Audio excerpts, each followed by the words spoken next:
Greetings, fellow humans. I'm MartianBuu, and today I'm doing another amazing tier list full of completely objective information. This time we're going to do classic legendaries. As usual, this is going to be super subjective based off of how cool I think the card designs were. So you'll see a lot of the powerful ones gravitate towards the top, but you'll also see a lot of weird ones gravitate towards the top because that's how I am. So the tiers are Goated, which is the greatest of all time, the funniest designs, the coolest designs. Very cool for the things that are just shy of Goated, pretty cool for the things that I like but I don't love, mid for the things that I think are forgettable, and yuck for the things that gross me out and make me want to go over there and puke a little. Let's get right into it. And the first one here we have is Al'Akir the Windlord. And the funny thing about Al'Akir the Windlord is how many keywords he has. He has upwards of 10,000 keywords, and I think that's pretty funny. I did like playing him in Classic a bit. He hasn't really come up much since then. I'll put him in very cool for now, but we might drop him to pretty cool. The other thing about Al'Akir is back when my buddy used to play Hearthstone, he played like, I don't know, maybe through the Grand Tournament, but no longer than that. He would say like sweaty insects. Because it kind of sounds like that, and when you attack with him twice, he goes like sweaty insects, and so we would say that a lot, and it was very funny. So that's my story about Al'Akir the Windlord. So next up we have Alexstrasza, and she's really funny because she goes blah. She's also very cool because she is manifested in different ways over the years. So like initially she was a heal or deal for like handlock.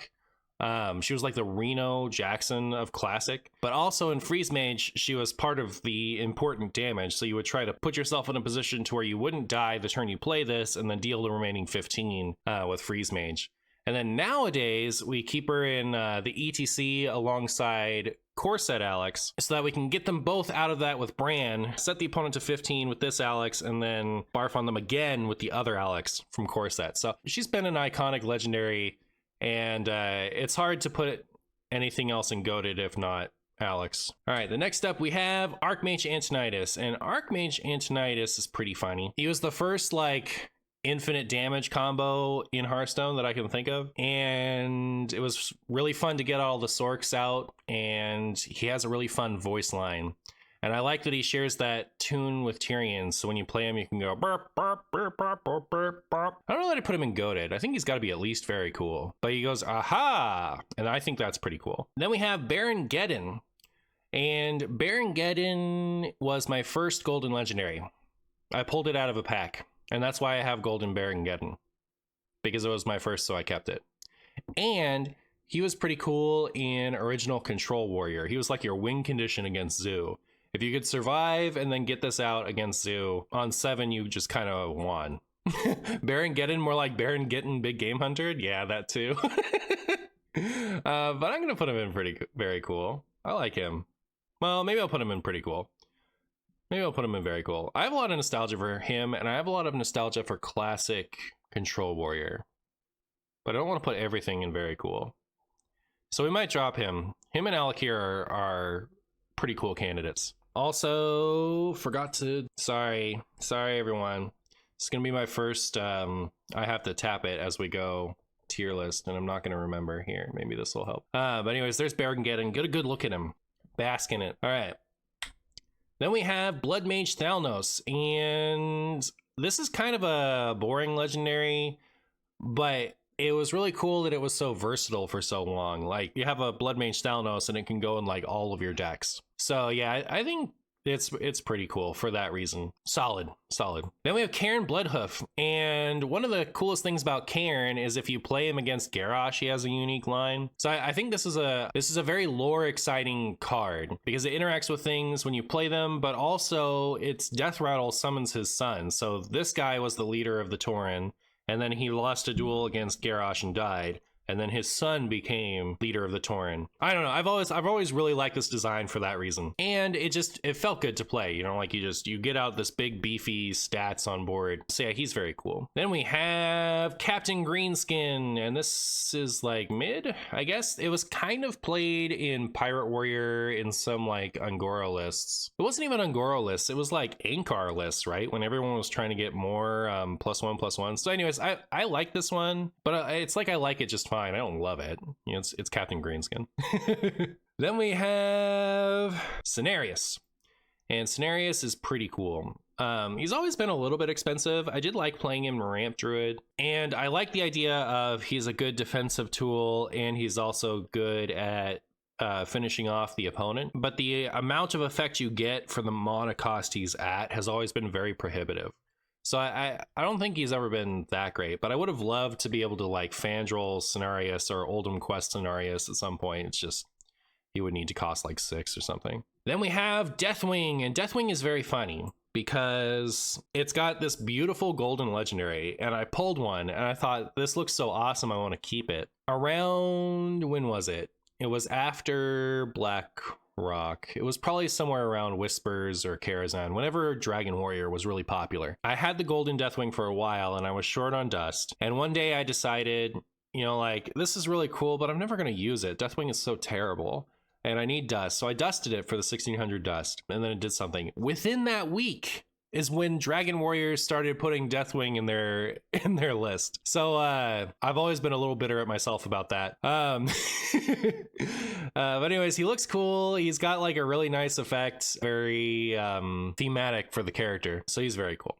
Then we have Edwin VanCleef, and I really like getting out gigantic Edwins, especially nowadays when they can get up to like 30 stats on the first turn. You know, like a big reason to play Miracle Rogue is to is to go nuts and make giant Edwins regardless of how good that actually is. Where should I put him? I don't think I love him. You know, like, he's not like one of the ones that I really like.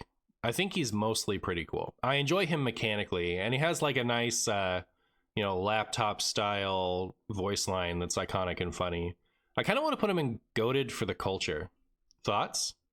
Like, this is less personal for me, more like for the culture. Then we have Elite Tauren Chieftain, which I think has one of the best entrance animations in the entire game. I really wish that commoners could have this thing gold. You know, like, if I could have this gold, I would have it gold, and it would be in a bunch of my older videos. But you have to buy a BlizzCon ticket from like 2014 to get the golden ETC. If you're playing a card like this just for the flashiness of it, like, you want to have the shiny one, right? The other thing is, like, his effect is really doo-doo. The cards he gives you aren't that great, and your opponent gets one too. So you're playing 5 mana for a 5/5, and then you're giving your opponent as much of an advantage as you're getting. So like, I'm gonna put him in pretty cool only for his entrance animation.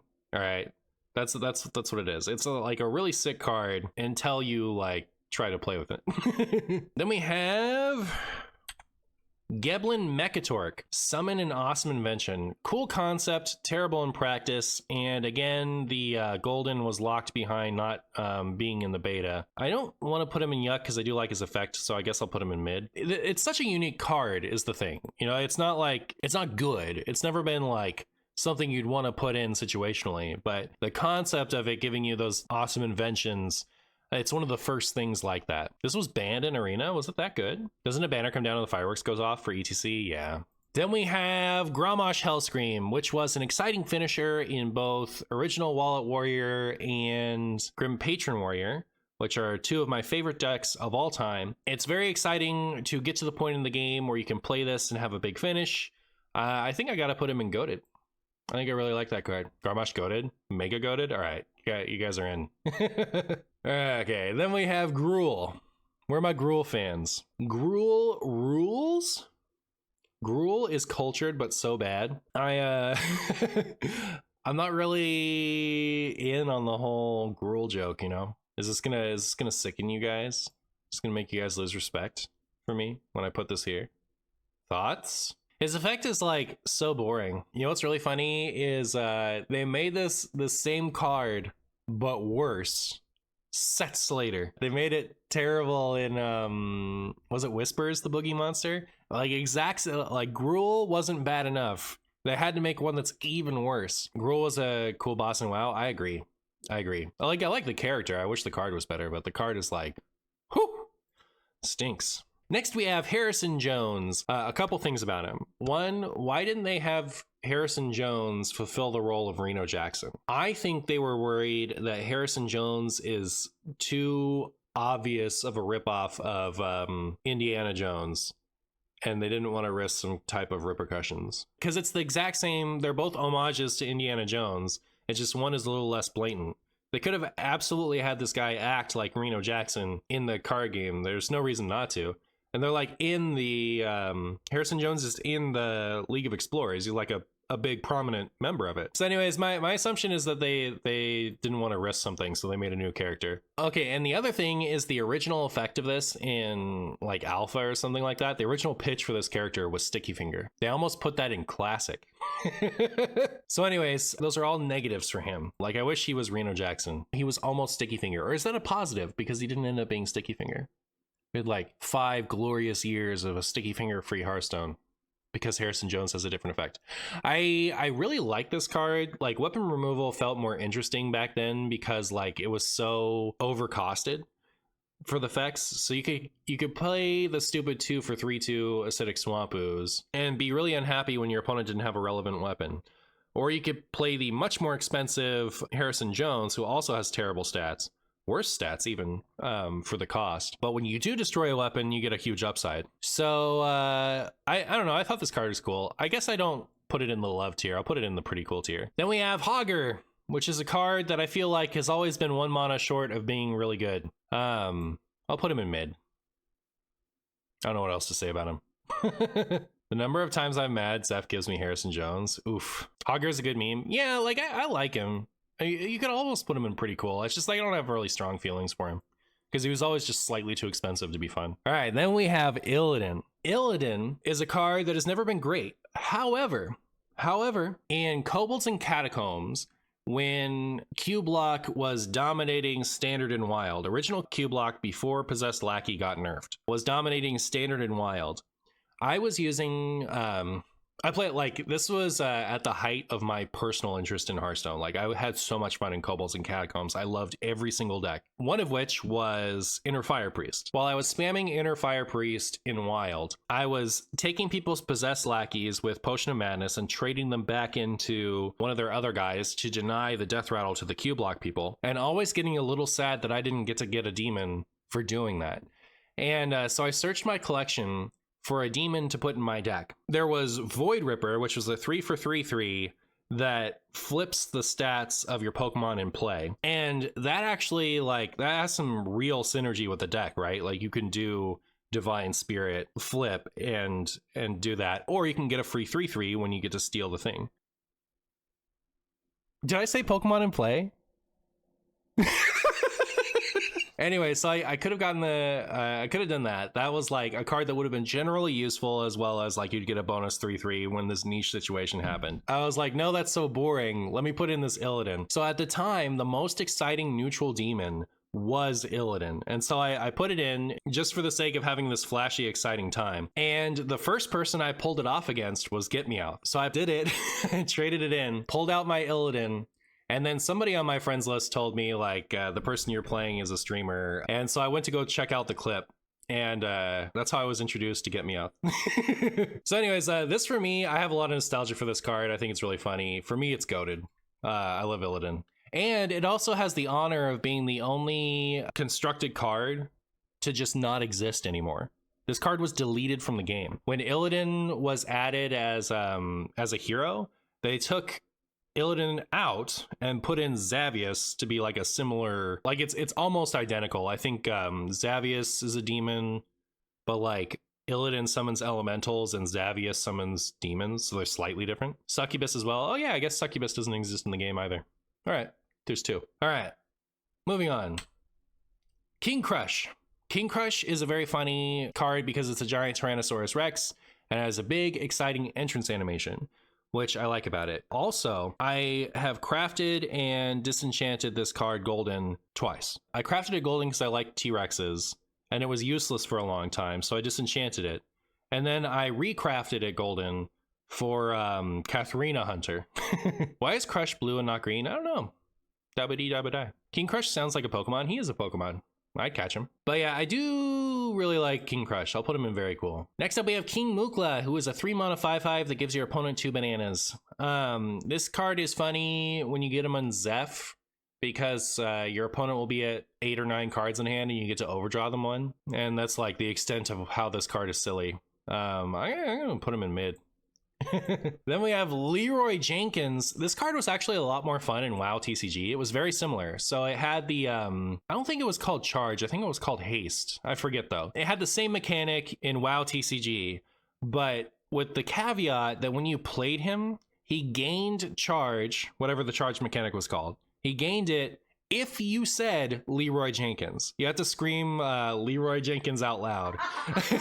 And if you do, he gains the haste or charge or whatever it was. So I was really like, I had a lot of nostalgia for that from WoW TCG. WoW TCG wasn't even like that all the time, right? Like they would just every once in a while they would introduce a card with a really stupid caveat like that. Like every once in a while they just shoe one in there, and that's why it was so funny. But anyway, so like I had a lot of nostalgia for Leeroy from that. So like same picture and very similar effect is cool. I also like that like they did such a good job of making this a finisher, right? Like you can't tempo Leeroy because your opponent will trade the whelps into him. I just think he's like a very inspired design, very thematic design. Like it's a great reference to the original YouTube video. So I guess I gotta give him a goated.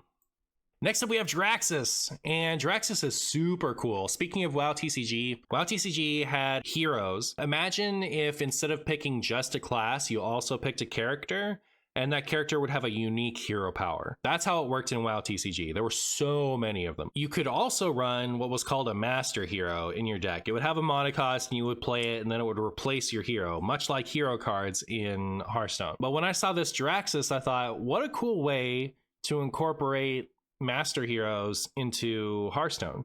I just thought it was like a clever way to do it without making a new card type. And I think that's what's always been special about Jaraxxus is the fact that he was a hero card without having to make a new type of card. He was also one of my favorite play experiences in classic Hearthstone. So I really loved Handlock. Handlock was like the deck that solidified my love of Hearthstone, and Jaraxxus was a big part of that. And I think for that, and also because he says funny things like Infernal and Mistake, we got to give him the goated. Then we have Lorewalker Cho, who is certainly one of the cards of all time. I do think that it's kind of funny, the fact that it can be like a spell discourager, but you know, it's so bad. I think like the fact that you could pull a legendary and it would be this in Hearthstone is gross. Then we have the Goose. I think the Goose is goated. The Goose is iconic. I really liked Malygos Rogue from like, when was that played? That was like after Ungoro, right? Malygos Rogue was really cool. Malygos Druid was really cool. The pre-Juicy Psych Melon Malygos Druids, I think, are more of my favorite. But yeah, I really like this card. And this is the only one they didn't bring back recently in the recent one, right? In the recent core set, it's the only one they didn't bring back. They're afraid of him. They're afraid of his power, his spell power. Millhouse Monostorm, more like Millhouse Yuckstorm. He's kind of funny. Like I could almost move him up one for the memes, almost, but I'm not going to. I still think that like if you're new to Hearthstone and you open a legendary in your pack and it's that, it's so sad. It's so sad. Nat Pagel, same story. Yuck, gross, sickens me. Also, like, how has this card not been reverted? Didn't it used to have one attack too? Didn't it used to have like one attack and it used to draw at the end of your turn instead of the beginning of your turn? Gold Panner sends his regards. Yeah, like Gold Panner is like so much better. Then we have Nozdormu, and I think this might be one of the few cards here that I actually don't like. I think like part of what makes Hearthstone such a good game is being able to like assume your time. So you can like pass your turn, and then if you need to, you can take a second to go do something, or like turn to the person next to you and talk. And then you look back and your opponent has played this or randomly generated it, and suddenly your turn's gone because they passed to you. I just don't think this is an effect that like new Noz, the one where both players have to opt into it. I think that's way cool. But this one, it's caused so many problems, and it's just, it references something that I don't think should be referenced. Like it's like breaking the fourth wall. Nothing should reference the history bar. Nothing should alter the time of the turn. So I think this is yuck, specifically because I don't like its effect. I was shocked Noz was never Hall of Fame for accessibility purposes. Next up, we have Old Murk-Eye, and Old Murk-Eye is pretty cool. I like Old Murk-Eye. Oh, stop looking at stupid Nozdormu for a second. I used to like Murlocs a lot more. I realized in the Barons, they showed us the Barons cards. I got really excited for Murlocs. I was like, oh, we're going to get Murlocs back. This is going to be really cool to get a Murloc deck. And then by the end of Barons, I realized I never played anything. Murloc Shaman was a deck. It was a decent deck, and I never played it. I didn't play it the whole time, and I didn't want to. When I went to try and play it, it was boring. So anyways, in early Hearthstone, I really liked Murlocs. I built the Murloc version of Zoo and had a lot of fun with that. The 10 cost spell, Anything Can Happen, loved that deck. I don't like the prismatic current version, but the original version I really liked. I especially liked in Wild when you could play old Murk-Eye for the bonus damage. So I liked that. And then I liked the Ungoro Murloc Paladin a lot. So I liked that deck too. And then somewhere in between that and the Barons, I just stopped caring about Murloc. So if I think about it today, a Murloc tribal deck, I do like the Murloc package in Shaman though. In the Reno Shaman, Free Shaman one. I enjoyed playing with that part of the deck. So I guess I just don't like full-on tribal decks anymore. A lot of fun nostalgia for this card. I think it's pretty cool. If you asked me at years ago, maybe I would rate it a little higher, but I just think that I've lost a little love for tribal decks. Then we have Onyxia, and I'm going to put Onyxia in mid. I actually really like the character of Onyxia, and I've always liked Onyxia because I have nostalgia for the raid in WoW, but I didn't love Onyxia the character until Onyxia's lair in Hearthstone, when we got raid boss Onyxia, who has the ridiculous voice line. So I really like newer Onyxia a lot. That's one of my favorite cards, but this Onyxia is just, it's bad. It's always been bad. Even its new core set version of it is bad. You're terrible Onyxia, but you have a good other card that we like. It's just not this one. Then we have Prophet Velen. I'm not really a Mind Blast priest guy, and I think Spawn of Shadows is a more fun win condition, or at least at the time when Raza Anduin was first a deck. Spawn of Shadows being a good card was really novel. I thought that was really funny. And that was the first year where I was really getting into Wild. So Prophet Velen was kind of a boring Raza win condition compared to my super funny Spawn of Shadows. So I guess I'll put him in mid and offend chat. Chat, thoughts? I don't have any love for this character. It's fine. Poor Guapo. Then we have Ragnaros. Insta-goated. So goated that I want to just downvote all of these things, except maybe Jaraxxus. Ragnaros is so cool. I don't know. His entrance animation is always cool. He's got so many iconic voice lines. And as annoying as random can be, I feel like Ragnaros is responsible for a lot of exciting moments in early Hearthstone. It was back when random was a little bit more novel. Now everything's random. So it's not novel anymore. But Ragnaros stuck out as very impactfully random. So he made these moments where you could play him into a board of 7 opposing minions. And if he goes face, you win. And then every once in a while he does go face and you win. You go, ah! And rejoice in how skillful you are. So I don't know, there's a lot to love about Ragnaros, and I think nostalgia wise he's I don't know, he's the king. Then we have Sylvanas. Sylvanas is a very funny card and used to be a very funny character. I haven't really loved what they've done with her in recent years in WoW TCG, not WoW TCG, but WoW the video game. But I have a lot of good memories of using Power Overwhelming on her in Handlock to steal important things. And she was fun in Wild Q Block. It's kind of funny how awful this effect is today, right? Even if she went back to her original mana cost of 5, you wouldn't play this. Do I think she's goated, or do I think she's very cool? I used to really like the character, which is what makes me want to put her in goated, but I actually feel like she might be the queen of very cool. We'll order it later, but thinking about it, I don't know, I might want her in goated. We'll see. Well, we might promote her in a minute. Then we have the Beast. I feel like this is the one trash legendary in Classic that is not only really bad and stupid, but it's also not a meme. Look at all the other ones. These are all memes, right? But then the Beast, nobody cares about the Beast. I certainly don't. So yeah, we'll put him in yuck.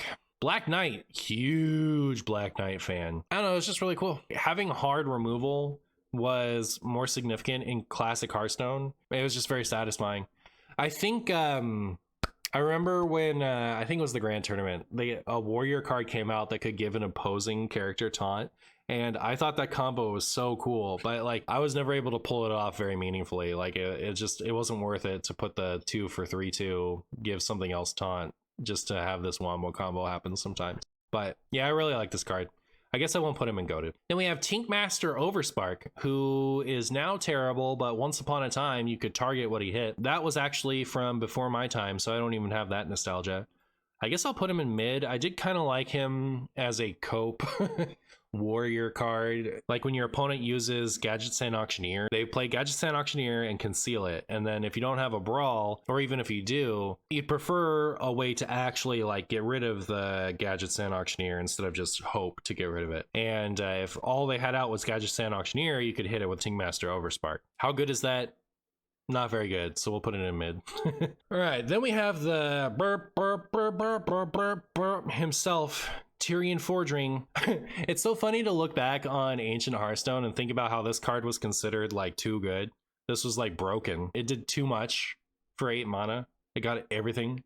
I love Tirion Fordring. I like the Ashbringer. Good reference, cool card. Big fan. And finally, we have Ysera. At the end of your turn, you get a dream card. Well, what's funny to me about Ysera is I and many other people played this into the ground in Classic, and it turns out the card has just never been good. But the stats weren't as like well known back when this card first came out. Then we got Classic and we played the game with stats, and it's like, okay, Ysera's terrible. So even though this card was widely played in early Hearthstone, it was also widely bad in early Hearthstone. I really like new Ysera. I really like the dream cards. I think the card is cool. It's just it's a shame it's not better. Request to move Sylvanas to goated. All right, let's figure this out. So I do think we need to make some demotions in goated. I think we'll very cool Edwin for the culture. I don't have the personal passion for him. And then maybe we can move Tirion down to very cool as well. I also respect y'all for the Sylvanas and goated, and I think I share that. I like that better. All right, so let's order it. I think we got to go Rag, Jaraxxus, Alexstrasza. I don't know, maybe Alex Jaraxxus. We'll put him in the back. Yeah. All right, I like that for goated. The order of this tier, I think, is not as important to me. I feel like if it was a control warrior card, it's much more likely to be on the left.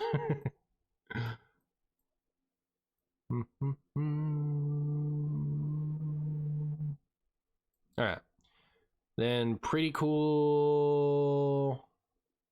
Yeah, after Bloodmage Thanos, I don't like the order of these, doesn't matter to me at all. Then for mid, yep, no strong feelings. I guess Hogger at the front, Prophet Velen behind it. And then Yuck, we'll put Beast in the back. No, we'll put Nozdormu in the back. I think that's like an actively yucky card. It's not just bad. I wish it didn't exist. All right, what do you guys think? How's this tier list? How'd we do? That went by a lot faster, didn't it? So I've been doing these tier lists because I have been enjoying Wild so little that I can't even play it enough to get a video out of it. And since I still wanted to make videos, I had to do something, and tier list is kind of low-hanging fruit. But this has really kind of forced me into doing something I should have been doing for quite a while now, which is making more videos where I'm primarily talking about something instead of just playing out games. Not that I shouldn't ever do a gameplay video again, but like I definitely need to have been regularly putting talky content out this whole time, I guess.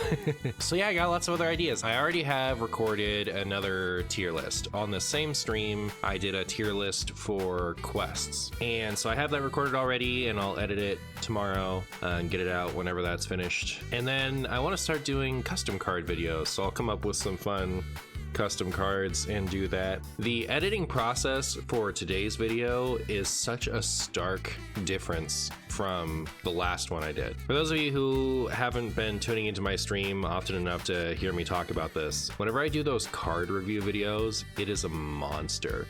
It is so time consuming to edit them. They're so long and it's talking the whole time, so there's lots of edits to do. I guess that seems counterintuitive, but like I do a lot of ums and so I trim that type of stuff. Anyways, it's a Herculean task and I really hate it. And it's why I've like been phasing back the quality of those things, because as much as I like having card reviews on my channel, they're so hard to put out, and they almost always get significantly less views than much easier things. Anyways, the reason I bring that up is because when I was editing the last tier list video, that's the time I was having, you know, like it felt like a monster edit. And today's was a breeze. It actually felt like maybe a little bit easier. And there were a couple things that I did differently. One was I got the pictures up on the stream beforehand instead of adding them in post.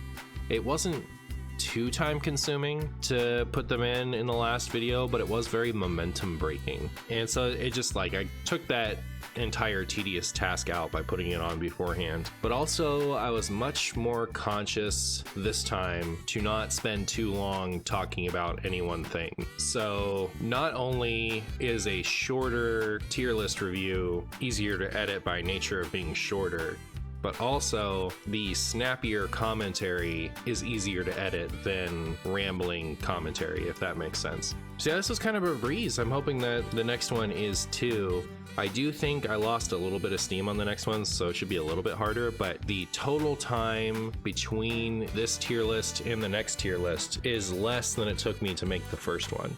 And I believe both of these categories have more cards in them than the heroes. Actually, quests might be slightly less, but still over twice the cards, because there are a lot of classic legendaries in less time. So anyways, I felt like I was being more efficient and I felt like it paid off a lot. So if you like these videos, good for you, because I'm expecting to be making some more.